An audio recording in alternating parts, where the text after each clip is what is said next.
Le fils égaré se mit donc à dire, jamais nul ne lui en avait parlé.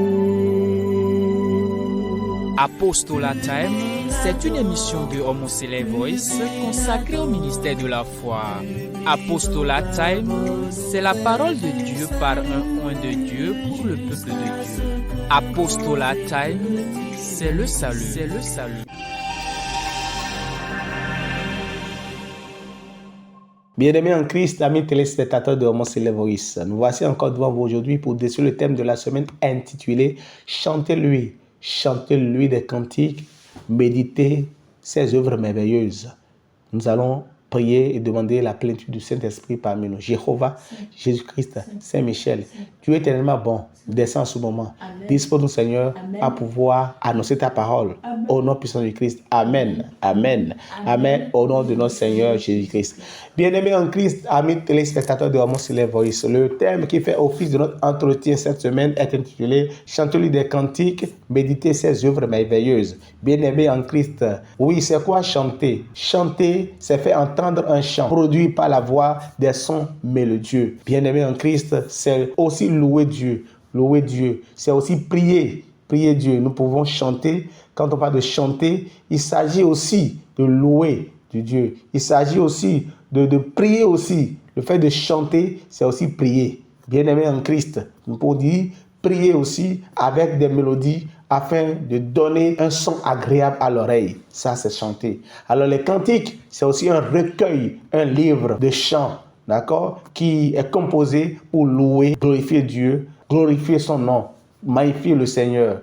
Lui ici, lui remplace Dieu. Chantez lui. Celui dont on parle, c'est Dieu. Ça remplace Dieu pour son Fils unique qui nous a envoyé pour nous sauver. Alors, méditez son œuvre, ses œuvres merveilleuses. Nous pouvons dire, c'est juste sonder les œuvres, c'est juste publier ses œuvres, c'est juste chercher à publier, à magnifier Dieu, à montrer ses œuvres merveilleuses, ses bienfaits, ce qu'il nous fait tous les jours. Alors, bien-aimés en Christ, ce thème est tiré du livre de Psaume 105, verset 2. Psaume 105, verset 2, 1 Chronique 16, verset 9. Chantez. Chantez. Chantez en son honneur. Chantez en son honneur. Parlez de toutes ses merveilles. Parlez de toutes ces merveilles. Glorifiez-vous. Glorifiez-vous de son Saint-Nom. De son Saint-Nom. Merci. Et quand nous lisons Darby, ça a été direct. Chantez-lui. David dit, chantez-lui des cantiques.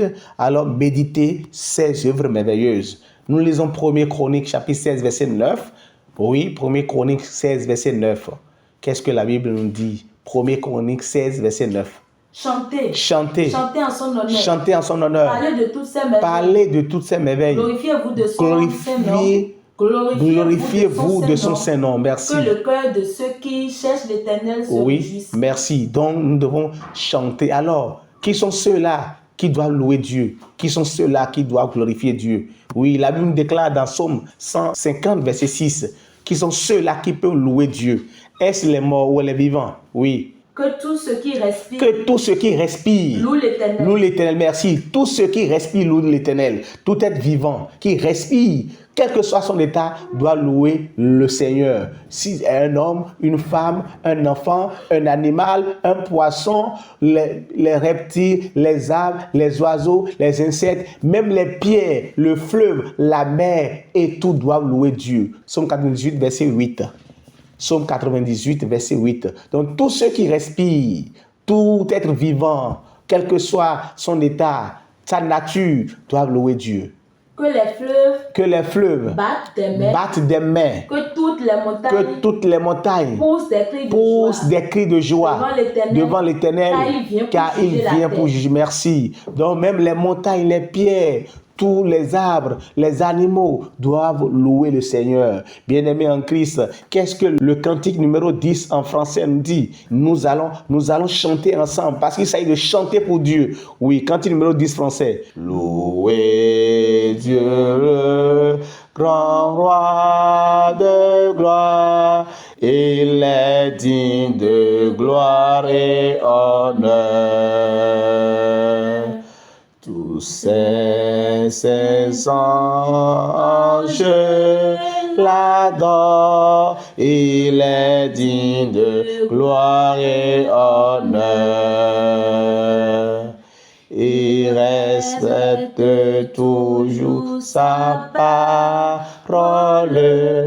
C'est un Dieu miséricordieux. Louez Dieu, le grand roi de gloire.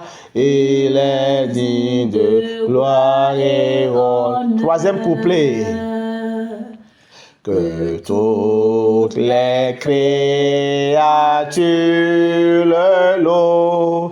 Il est digne de gloire et honneur. Que les cieux et la terre disent, il est digne de gloire et honneur. Mystère, le roi de l'Église sainte, sa justice est éternelle. Chrétiens célestes, adorez-le, il est digne de gloire et honneur. Amen. Nous devons l'adorer, nous devons le louer. Toutes les créatures doivent louer le Seigneur, doivent l'adorer, car c'est lui qui a créé le ciel et la terre, et c'est lui qui nous a inculqué son souffle de vie. Oui, nous devons le louer, nous devons le louer. Pourquoi nous devons louer Dieu? Pourquoi? Quelles sont les raisons pour lesquelles nous devons louer Dieu? Nous devons louer Dieu parce qu'il nous a renouvelé le souffle de vie. Matthieu 22, verset 32-33. Il nous a renouvelé le souffle de vie parce qu'il a dit qu'il n'est pas le Dieu des morts mais des vivants. Celui qui n'est pas mort, il est vivant. Alors, qui renouvelle le souffle de vie, c'est Dieu. C'est Dieu qui renouvelle le souffle de vie. Matthieu chapitre 22, 32-33. Je suis le Dieu d'Abraham. Je suis le Dieu d'Abraham, le Dieu d'Isaac et le Dieu de Jacob. Dieu n'est pas un Dieu des morts, mais des vivants. Celui qui est vivant, c'est lui qui a le souffle de vie, bien-aimé en Christ. Donc Dieu, nous devons le louer parce qu'il nous a renouvelé le souffle de vie. Dès que nous levons le matin, le petit matin, nous devons le louer directement parce que c'est lui qui nous a renouvelé le souffle de vie. C'est important, nous devons le faire parce que c'est lui qui nous a fait ça. C'est important. Alors, nous devons aussi le louer pour les prodiges et les miracles qu'il nous cesse de faire dans notre vie. Oui. Parce qu'il nous a dit dans Psaume 88, verset 11 à 13. Psaume 88, verset 11 à 13. Oui. Est-ce pour les morts? Est-ce pour les morts? Que tu fais des miracles? Que tu fais des miracles, alors c'est les vivants qui doivent louer Dieu. C'est-à-dire que les morts ne peuvent pas le louer. C'est pourquoi les morts se lèvent-ils pour te louer? Tant que tu es vivant, tu dois profiter de ton existence sur terre pour louer Dieu. Autant tu es un arbre, tu es fleuve, tu es une mer, autant que tu es un animal, tu es un insecte, autant que tu es un reptile, tu dois louer Dieu, oui. Les morts se lèvent-ils? Est-ce que les morts peuvent se lever pour louer Dieu? Parle-t-on de ta bonté? Est-ce qu'on peut parler de la bonté dans le sépulcre de Dieu dans le sépulcre? De ta fidélité? Est-ce qu'on peut parler de la fidélité de Dieu dans l'abîme? Merci. Alors, il faut aussi louer Dieu dans les difficultés. Lorsque nous sommes dans les difficultés, lorsque nous racontons des difficultés, lorsque nous sommes incarcérés, lorsque nous sommes dans la prison, nous avons loué Dieu.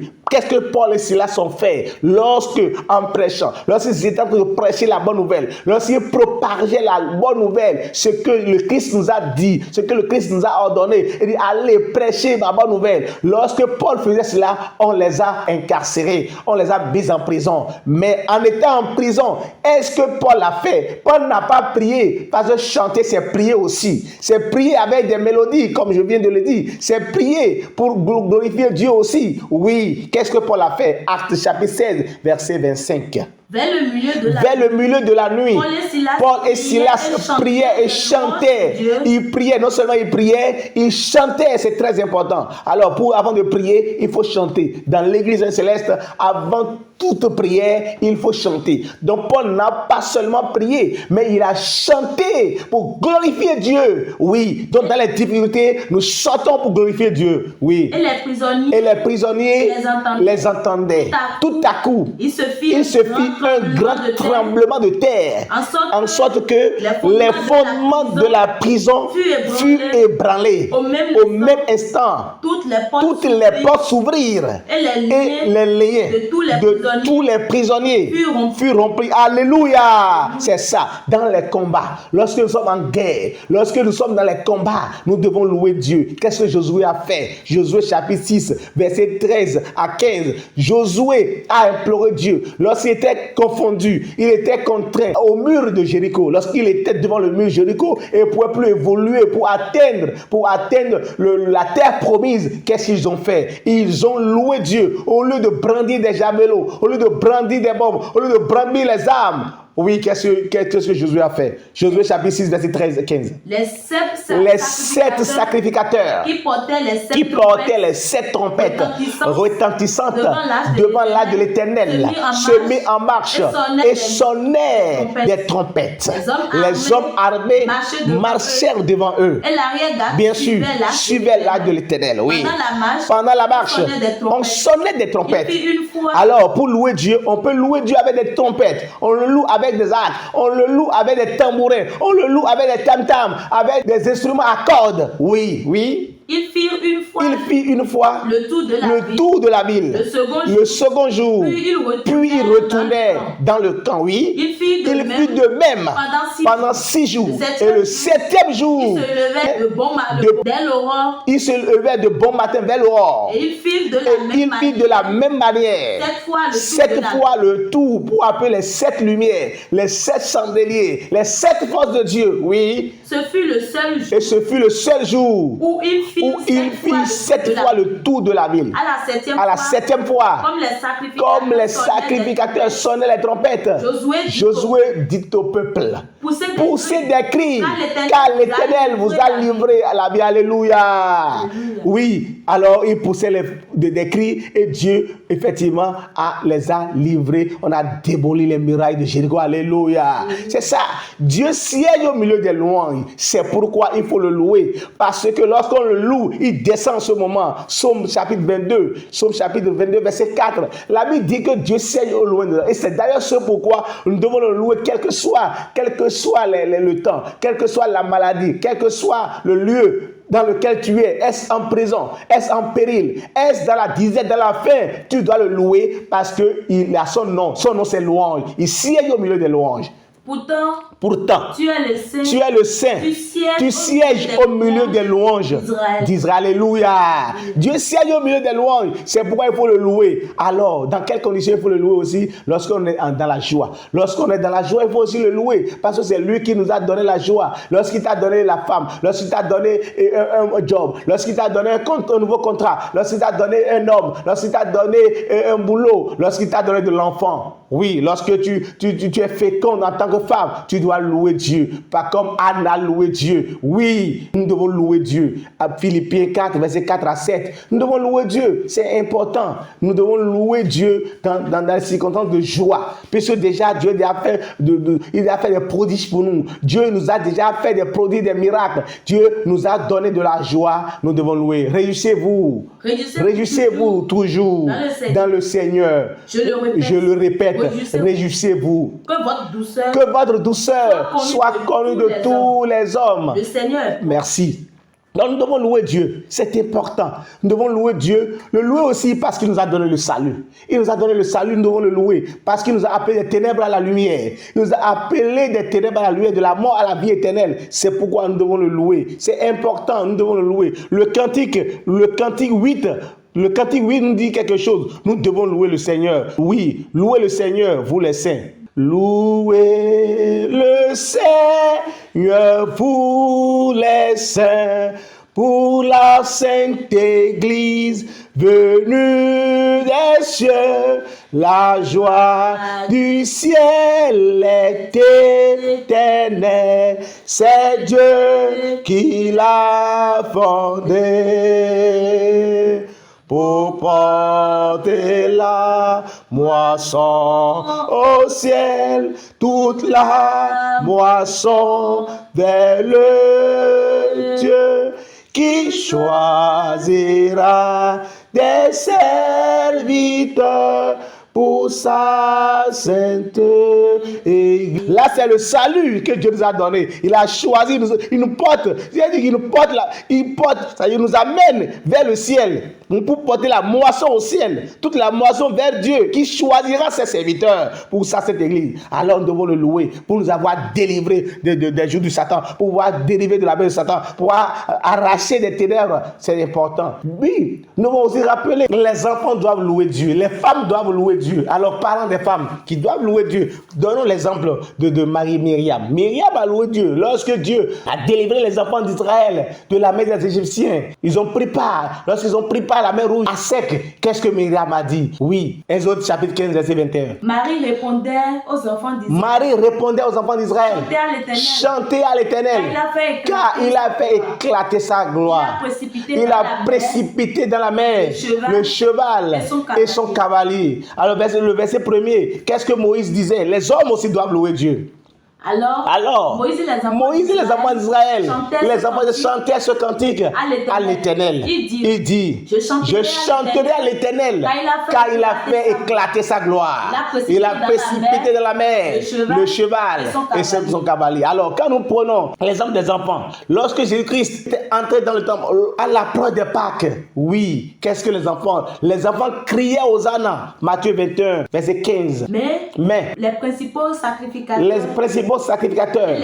et les scribes furent indignés à la vue des choses merveilleuses qu'il avait faites et des enfants qui criaient dans le temple. Hosanna au fils de David.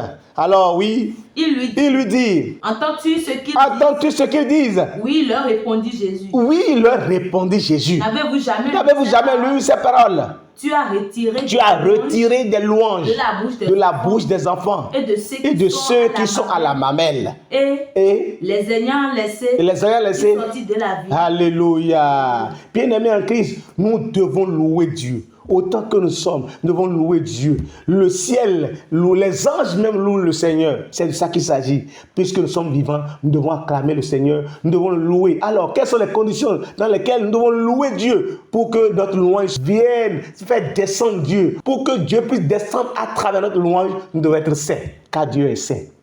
Et la Bible dit, pour que quelqu'un voie la face de Dieu, il faut qu'il soit saint. Hébreux chapitre 12, verset 14 dit, nous devons rechercher la sanctification.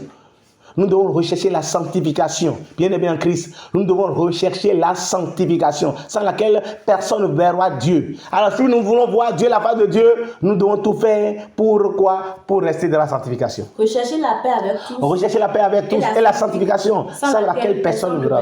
Alors, 1 Pierre 1, verset 15 dit, puisque celui qui vous a appelé les saints, nous devons être saints aussi. Puisque celui qui nous a appelés saints, nous devons être saints aussi. Sans ça, nous ne pouvons rien voir. Sans ça, nous ne pouvons pas bénéficier des rejetons, des louanges, des bénédictions des louanges, oui. Mais puisque celui qui vous a appelé est saint, vous aussi soyez saints dans toute votre conduite.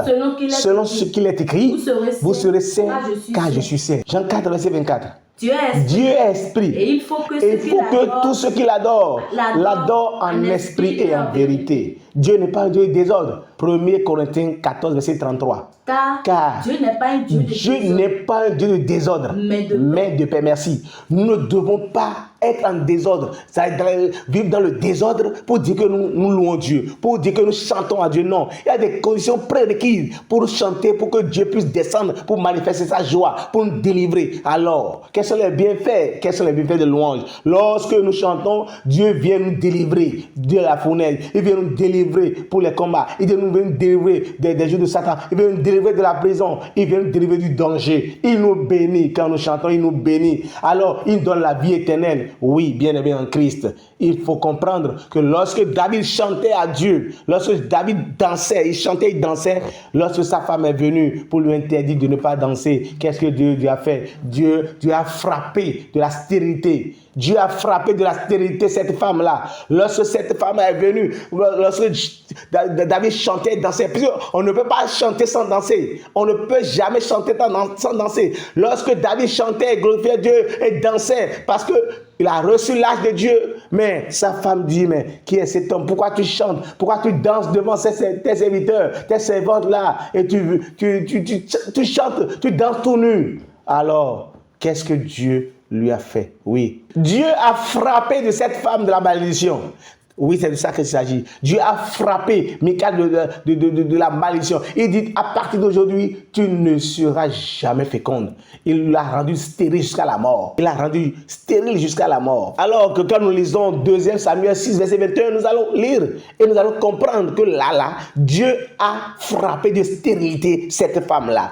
Alors, quand nous lisons aussi Acte 12, verset 21, lorsque Hérode était honoré, était glorifié par les Juifs, qu'est-ce qui s'est passé? Acte 12, verset 21. À un jour fixé, Hérode revêtu de ses habits royaux et assis sur son trône, les harangua publiquement. Le peuple s'écria, voix de Dieu et non d'un homme. Voix de Dieu, non d'un homme. Et au même instant, un ange du Seigneur le frappa parce qu'il n'a pas donné gloire à Dieu. La gloire, c'est à Dieu. L'honneur, c'est à Dieu. La louange est à Dieu et non à un homme. Nous profitons de cet instant. Nous exhortons nos choristes, puisqu'il s'agit de quoi? Il s'agit de la périodique journée internationale de la chorale, où toutes les chorales aujourd'hui sont en concert. Nous chantons pour Dieu, nous célébrons Dieu, nous prions avec des mélodies à l'endroit de notre Seigneur Jésus-Christ, à l'endroit de Dieu Tout-Puissant. Oui, bien-aimés en Christ, c'est de ça qu'il s'agit. Alors, nous exhortons en ce moment les choristes de ne pas donner la gloire aux hommes. Lorsque nous voyons un riche venir, nous disons gloire. Non, regardez, Dieu a frappé ce roi-là. Bien-aimés en Christ, nous devons donner la gloire, l'entièreté de la gloire à notre Dieu. Profite de cet instant pour parler à tous les choristes, pour parler à tout le monde. Toi qui chantes, la gloire est à Dieu et non à un homme. La gloire se donne à Dieu et à un homme vulgaire. La louange est à Dieu. La louange est à Dieu et non à un homme. Bien-aimés en Christ, il y a de la bénédiction, il y a de la joie. Quand nous chantons, les gens sont contents, Dieu est content, Dieu descend et il nous pardonne. Quand il nous écoute, puisqu'il est dans la louange, c'est pourquoi dans notre église, nous avons une entité qu'on appelle chorale. Nous avons une entité et cette entité chante pour Dieu. Cette entité prie pour Dieu. Cette entité chante les merveilles de Dieu. Quelque part, nous disons, chanter, c'est prier. Bien-aimés en Christ, il faut que nous restions dans les conditions prérequises pour que Dieu puisse descendre. Un choriste qui chante pour Dieu, qui respecte les conditions, ne peut jamais rencontrer un accident, ne peut jamais avoir de problèmes dans sa vie, ne peut jamais avoir des difficultés à n'importe fini. Non. La Bible déclare, le malheur atteint souvent le juste, mais l'Éternel l'en délivre toujours. Que le nom de Dieu soit loué. Alléluia. Jéhovah, Jésus-Christ, Saint-Michel. Dieu est éternellement bon. Descends, écoute-nous, Seigneur. Nous venons d'écouter ta parole. Grave-la dans nos tableaux de cœur. Apprends-nous à chanter en ton honneur. Au nom de Jésus-Christ. Amen. Amen. Amen. Au nom de notre Seigneur Jésus-Christ. Alléluia.